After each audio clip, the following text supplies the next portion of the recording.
Hey guys, it's Lisa and welcome to my channel. Today I'm going to make over some Christmas tree ornaments that I got from Walmart this year. Now I like all of these ornaments, but I just think that I would like to change them up a little bit. I meant to get to the bell in this one, but I didn't make it that far, so I'm making over all of these ornaments to the right and also one more of those round rusty ornaments. Now I want to start with the round ones first since I have 3 of these, and I'm going to start by making over some of these toppers, and I think I'm going to use 2 of these, but I want to make some changes to them first. So I'm going to start out by trimming this pine down just a little bit and removing the bow, because that's not a country bow. It is, I'm not sure what kind of, almost nylon type stuff.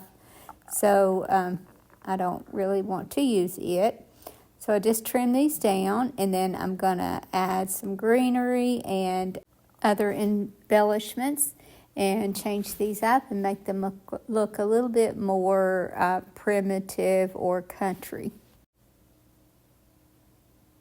So I'm going to start out by removing this ribbon and the little pine cones that is on this are plastic, and I just kind of looked at them closely and tried to figure out a way to make them look realistic, and there is just no way. So I just tore those off, and then these actually I was able to just kind of twist off, and then I'm going to replace them with real pine cones.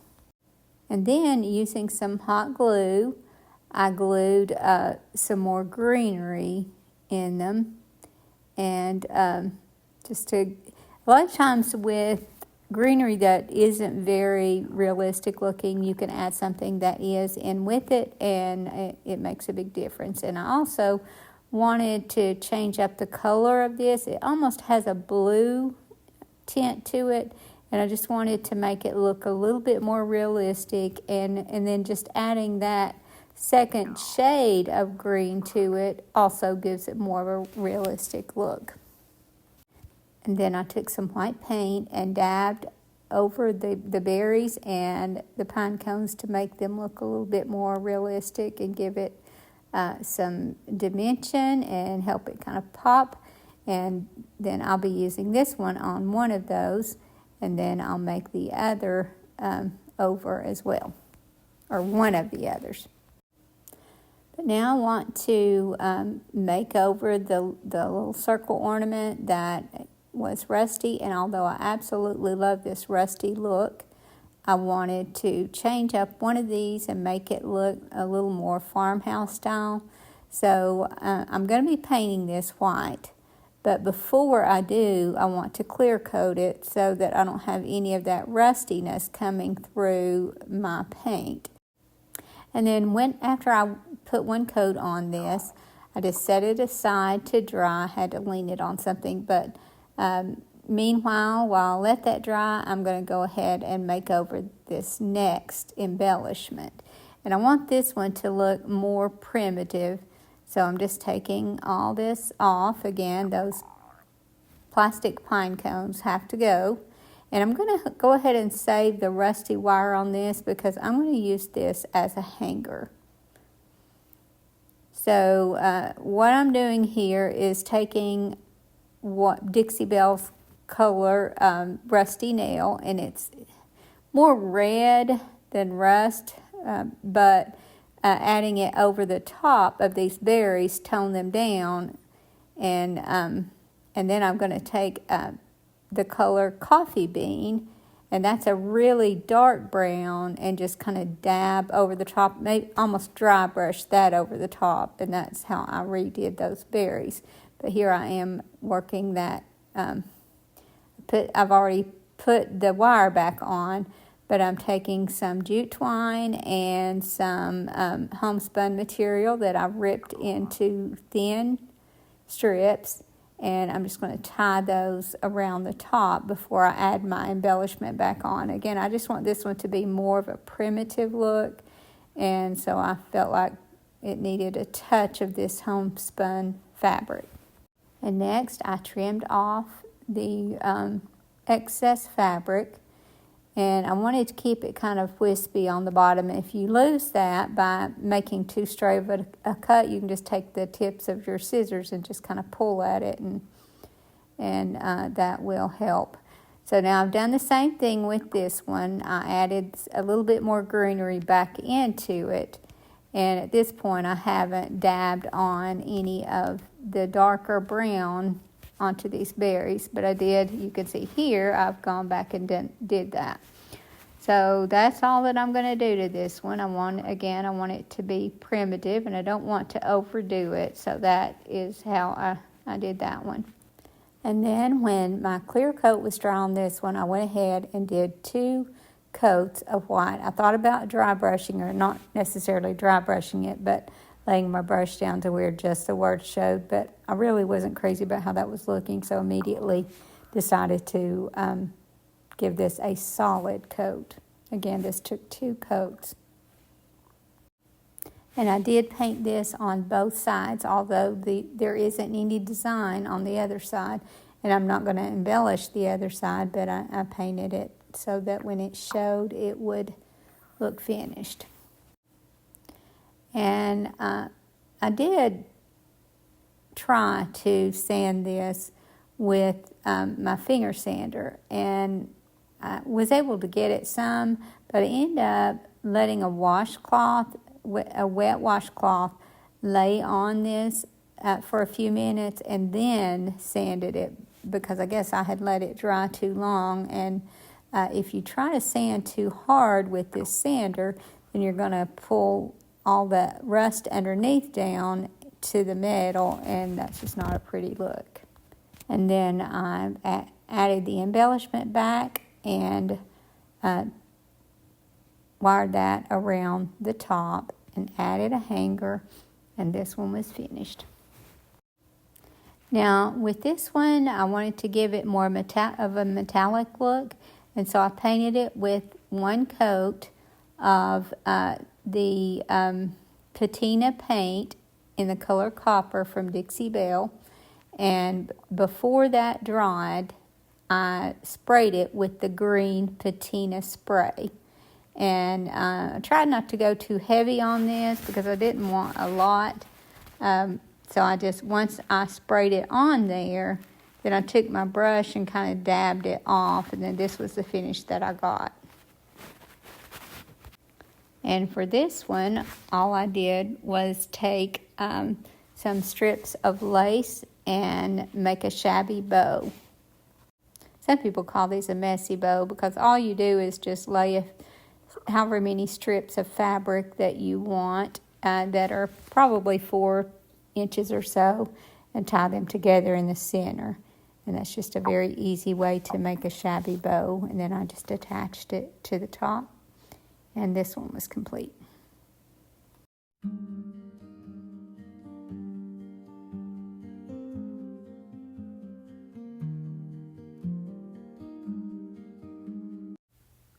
Now for this little barn ornament, I am going to be making it over, but I don't think it's substantial enough for an ornament. So I decided to do a little barn scenery on a book.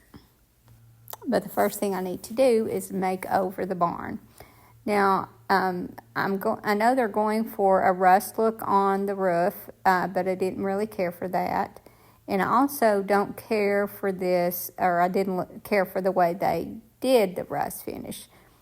I like the rusty roof, and that's what I'm going to do, but I just didn't care for how it looked. It didn't look very realistic. So I don't like this red. It almost has a fuchsia hint to it. And to me, that just doesn't work for a barn. I like red barns. This one I'm going to just do to look like old wood. So I'm starting out with the color coffee bean, and that's a Dixie Belle color. It's a very, very dark brown, and I just like to use it as a base coat because it gives me a good, rich, dark bottom coat so that I can let some of that show through when I dry brush over the top, which is what I'm going to do with this. Now, I painted the bottom of this, but there really wasn't any need to. When I painted it, I was planning on just using it as an ornament. But I'm going to be gluing it down so that won't show. Now, after I did a coat of the brown, I went over it with a lighter brown, and I'm just dry brushing somewhat over this. And it isn't as easy to dry brush with a small object with this, because if you were doing a larger object, you could use a chippy brush, but you're not looking for perfection with this. You just, when it's this small, the details aren't going to show quite as much anyway. So I went over it with a lighter brown, and then I let that dry and went over it with the color buttercream, which is kind of a creamy color, and that just added some more highlights to the wood grain. And then also, as I was doing it, I got heavy-handed in a few places and decided that I wanted to go ahead and leave that, because then it just looks like the barn was once white and just kind of weathered a lot of that paint off. So I really like that look too. And then that would lighten this up just a little bit because I want it to be able to stand out somewhat. Then after the sides of the barn was done, I took some Mod Podge and went over the roof so that I could sprinkle some cinnamon over the top and give the roof more of a rusty look. Now that's kind of what they were going for, I think, in the original one, but I didn't think it looked very realistic, so I love using the cinnamon method. Now, I said I used Mod Podge here, but I think I just used some clear coat, and that works just as well. But I just sprinkled it right over the top, and that's a very messy job, but you can also use cardboard or something under it. I just like to just clean it off my mat. And once I sprinkled that on well, then generally what I would do is spray a clear coat over the top of that. But instead, since I'm inside right now, I just let that dry well and then went over that with a clear coat. And you'll want to make sure that when you do that, you use a clear coat that isn't shiny. Now, as you can see here, I'm starting with an old book, but for this particular project, you can use any book. Now, I want a scenery behind this, and I'm actually going to be gluing it to the inside of the book and leaving the cover standing up as a backdrop, if that makes sense. But I'm using this napkin that I actually just purchased from Amazon, and I'm separating the layers. With this particular one, there was only one extra layer. So sometimes it's hard to tell how many there are. So if you purchase this one, know that it just has one layer. Now I'm only going to use half of this napkin, not even the whole part of the half, but I just, on one side, when it's folded, usually you have 4 separate images, but with this one you have a continuous image on either side. So I just picked the part that I wanted, and I'm just going to take some, I'm actually just using a clear coat here. You can use Mod Podge or even Elmer School Glue, but I am brushing that top coat on, and then I will decoupage that napkin over that. If you haven't used a napkin for this, you should really try it, because For one thing, it is a very inexpensive way to decoupage. Now, when you order from Amazon, though, you always need to make sure that you're ordering the entire pack of a napkin, because many times they'll sell you only 2 or 3, and you think it's a good deal because you think you're getting a pack, but always keep that in mind. It will say how many individual, so you don't want to fall for that.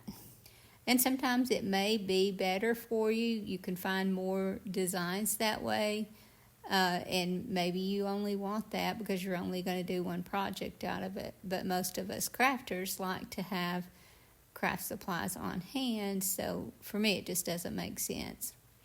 But I'm just going over this with another coat of the Mod Podge, or not the Mod Podge, the clear coat.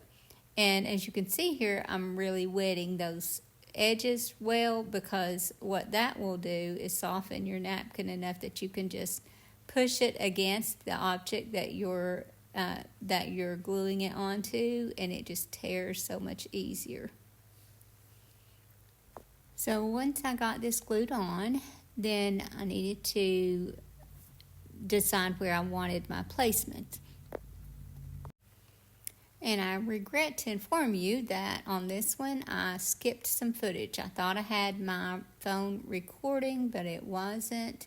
So what I did was put a very large bead of glue. I opened that top up and put a very large bead of glue there to hold that up. And then I held it where it needed to be and put something heavy behind it.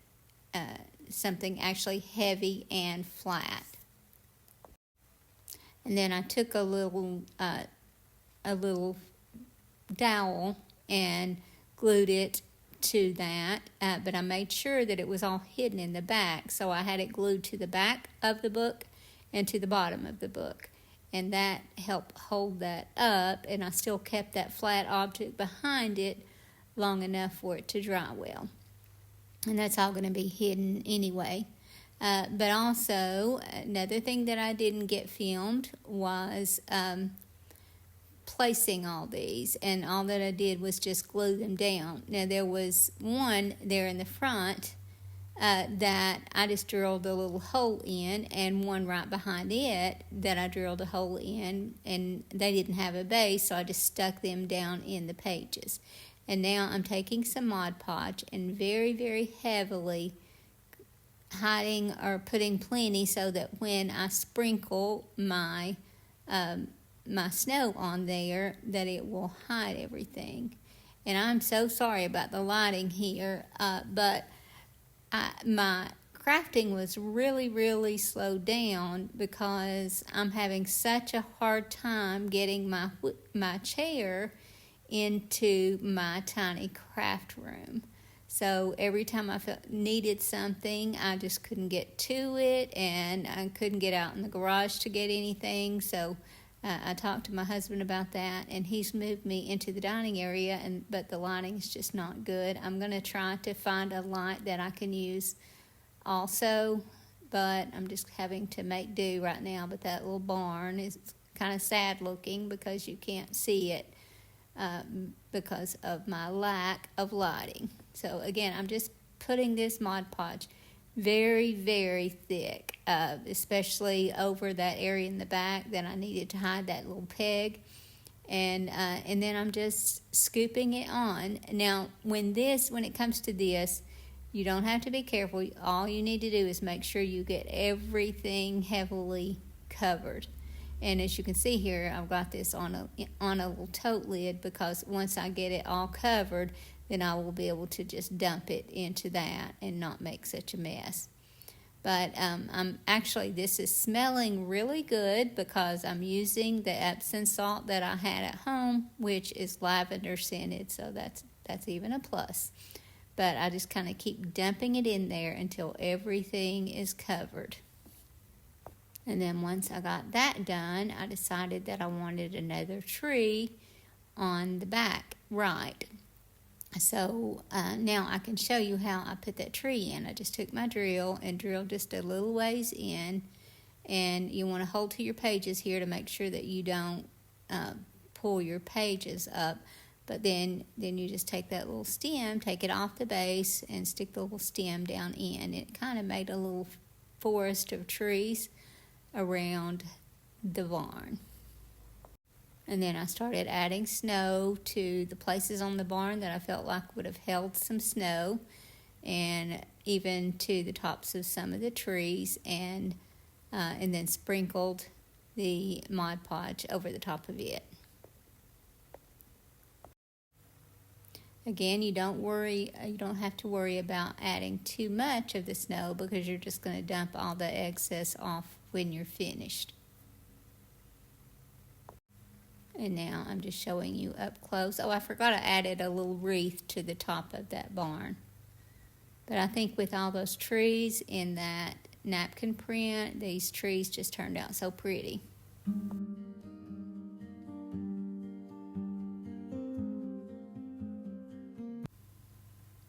Now next, I'm redoing this truck, and I feel the same way about it. It's too small, I think, to be able to get anything substantial out of it, so I'm just going to make a little scenery on block with it. Now in hindsight, I could have used this little wreath on the barn, but I didn't think of that, and I'm just going to put it back and maybe use it on something else. So this truck is also, I'm not happy with the finish on it. So I'm going to be painting it and adding a rust finish. So I'm going to start out by painting this brown, because I don't want any of this gold showing through. And I think most any color of brown would work here. I think that I'm using the coffee bean again here, but even a lighter brown would work just fine. Again, I painted the bottom needlessly since I'm going to be gluing it down instead. So I painted the whole thing in this brown, and yes, I am sure it's coffee bean here, but I did avoid the tires. So I painted all over it with one coat, and then instead of having to clear coat and add the cinnamon to this one, I just painted it with a good coat, and while it was still wet, I sprinkled the cinnamon over the paint, and that just kind of omitted a step. And then I finished it off once it was really dry with a clear coat. And then I just took a small piece of 2x4, and I had already stained this in a darker stain, but I want this one to be white, and I didn't stain this side because it was going to be something that stood up. So I'm just going to paint the whole thing in the color white. And I just did one coat because I had enough coverage that I was happy with it. And that top, even though I am going to paint it, is going to have snow on it. So it's really not necessary that it get covered well. And then I just set it aside to dry. And once my block was dry, then I can put my rusty truck on it. And I wanted this at an angle because I want both the sides to look good. And I just felt like if I put it straight on there, it just wouldn't have enough interest in it. So there it is on the wood, and I have put that on there with some hot glue. And now I can dress it up. I took this little bottle tree off its base, and now I'm drilling a hole in my truck so that it will help hold that in place. So I'll just stick that in that little hole and add some hot glue to it, and then it will stay really well.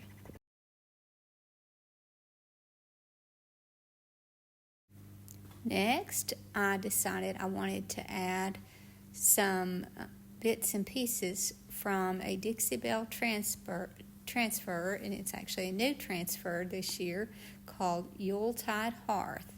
And this, I'll just be able to use tiny little bits of this to go around all the edges. And what you see here on the front, there's 4 sheets of that. So I'm just going to take one half of one of those and cut some little pieces from it to go around the edges of the block.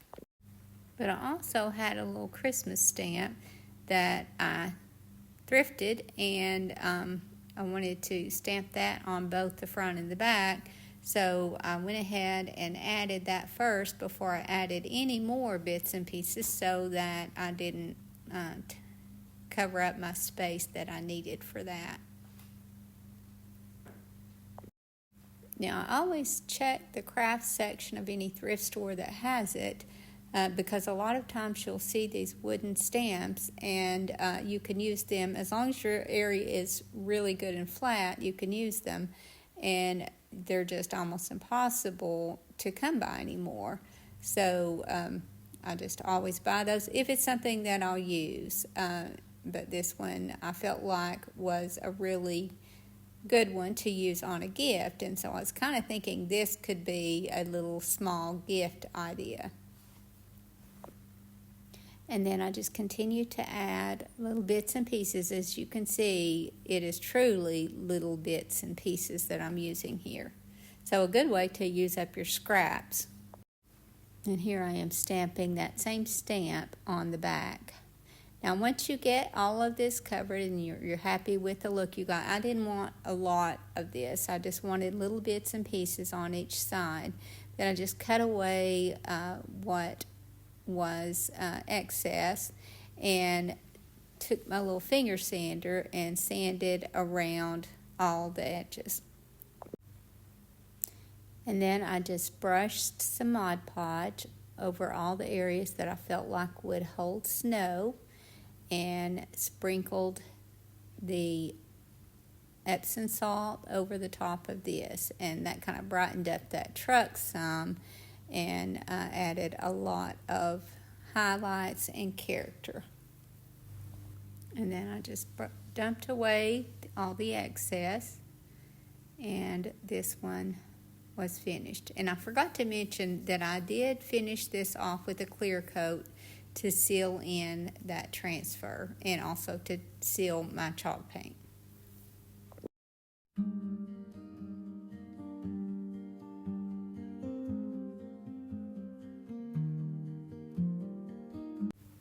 Now this next one was pretty easy. I love the basket weave on this, but if you look at it closely, it doesn't look like real basket. It looks like plastic, and I'm sure that's what it is.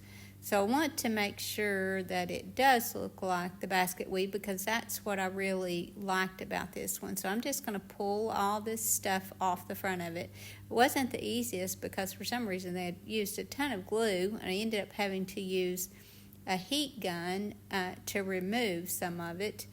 I couldn't get the hat off without destroying it, and that was my hope, was to take it off so that I could just glue it back on. But I just decided I would work around that, and so I left that in place. But everything else I removed. Now for the basket weave, or the plastic, I first started out with some of the color chocolate brown. And my plan here was, once that was dry, to use a white wax over the top of it. But I thought that it would end up being still too dark. So I mixed some buttercream in with that chocolate brown color, and then dry brushed that over the top of the brown while it was still wet. And because it was still not nearly light enough for the basket weave that I wanted, I took some of the color burlap and just kept adding it a little bit at a time until I got the look that I wanted. And I wasn't worried about, I didn't really dry brush this on, because I wasn't really worried with getting too much. I didn't put too much on my brush, but I didn't dry my brush off.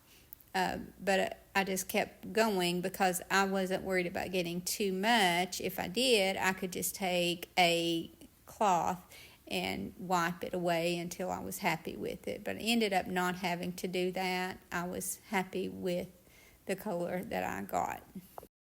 But although I was happy with the color I got, I decided to still keep going lighter.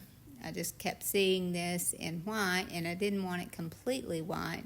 So I'm dry brushing the color buttercream over this, and I'm using one that has the tip on it. This is one from Dixie Belle, but you could use either of these brushes that has this tip. And I just kept going over it with the buttercream. And then once I did that, I did take a cloth and wipe away the excess. And this worked almost like a white wax, which I could have done, but I was concerned it still wouldn't be light enough to suit me. And because I envisioned this one in neutral colors, I decided to take some coffee stain tea towel and use that as the scarf. So I just tied that around. Now, if you haven't coffee stained tea towel, it's very easy. You just take some strong coffee, and you can either use your leftover brewed coffee or you can use instant, but all you're going to do is take that tea towel and dip it into that coffee, and immediately you can wring it out and hang it to dry. And then I just like to tear these in strips, and when I make a cut edge on this, I'm kind of using the end of my scissors to fray that because I don't want anything to look perfect here. Then one of the problems I had with this hat is it just looked too new, so I'm taking some Distress ink and really going over the whole thing. And because I wanted to cover the band around the hat that they had, I just took, and I wanted to keep these same colors, I just took a very small piece of cheesecloth and went around the rim. Now, I like the look of this not having a face, so I didn't put a face on it. Then I embellished the hat with a little bit of faux greenery and some little white berries and a little pine cone. And then because there was a small hole on top of the hat that just had fabric stretched over it, I just took my scissors and poked a little hole there and made a loop out of some jute twine and stuck it down inside. And then it was finished. I really enjoy making over these ornaments, and I'll be making over some from the Dollar Tree hopefully very soon. I hope you guys enjoyed this video, and I hope to see you in the next. Thank you so much for watching. Have a great evening, and God bless you and your family.